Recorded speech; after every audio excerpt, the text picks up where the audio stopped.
Perseteruan antara Marisha Icha dan Medina Zain memasuki babak baru. Sempat saling sindir di media sosial. Kini Medina Zain telah ditetapkan sebagai tersangka dugaan pencemaran nama baik yang dilaporkan Marisha Icha ke Polda Metro Jaya pada 5 September 2021. Penetapan tersangka Medina Zain disampaikan oleh kuasa hukum Marisha Icha, Ahmad Ramzi.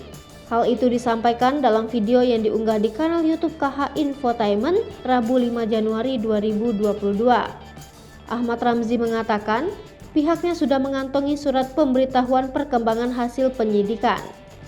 Alhamdulillah, hari ini laporan polisi yang kita buat pada 5 September telah ditingkatkan status terlapor atas nama MS alias MZ dari saksi terlapor menjadi tersangka, kata Ramzi. Menyusul penetapan status tersangka terhadap Medina Zain, keduanya akan melanjutkan proses hukum. Rencananya, penyidik akan melakukan pemanggilan terhadap istri Lukman Azhari itu. Menurut Ahmad Ramzi, Medina Zain bakal dipanggil pada Senin 10 Januari 2022 mendatang.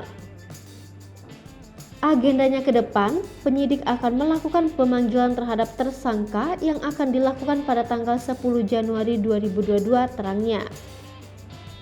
Semua itu berawal dari kemunculan Marisha Icha yang tiba-tiba menuding tas yang dijual Medina Zain palsu.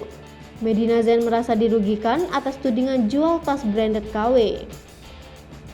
Nama Medina Zain belakangan memang ramai menjadi perbincangan publik. Setelah jadi bulan-bulanan netizen terkait masalah utang piutang dengan Rahel Fenya dan Citra Kirana, muncul tudingan bahwa telah menjual tas palsu alias KW. Hal itu diketahui dalam video yang diunggah di kanal YouTube Trans7 Lifestyle Minggu 5 September 2021.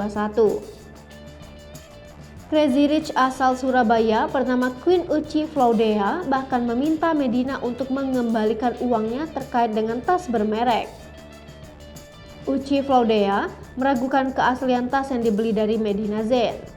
Lantas, muncul seorang selebgram bernama Marisha Icha yang mengaku berteman dengan beberapa pembeli tas bermerek di Medina Zain.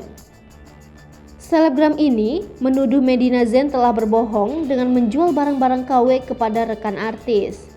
Menanggapi tuduhan tersebut, Medina mengaku santai. Sebab ia mengklaim punya bukti bahwa tas yang dijualnya adalah barang asli. Sekarang tinggal dibuktikan saja. Makanya dari kemarin aku santai saja nggak pernah menanggapi awalnya, kata Medina. Aku nggak takut karena menurut aku udah di jalan yang benar.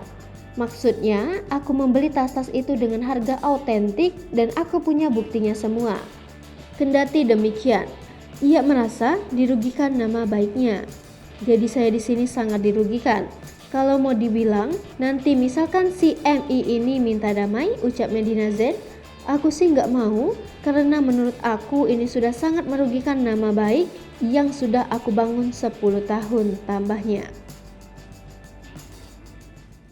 Hai pemirsa Sri Popo TV, jangan lupa komen, like, dan subscribe serta tonton terus berita-berita terupdate lainnya ya.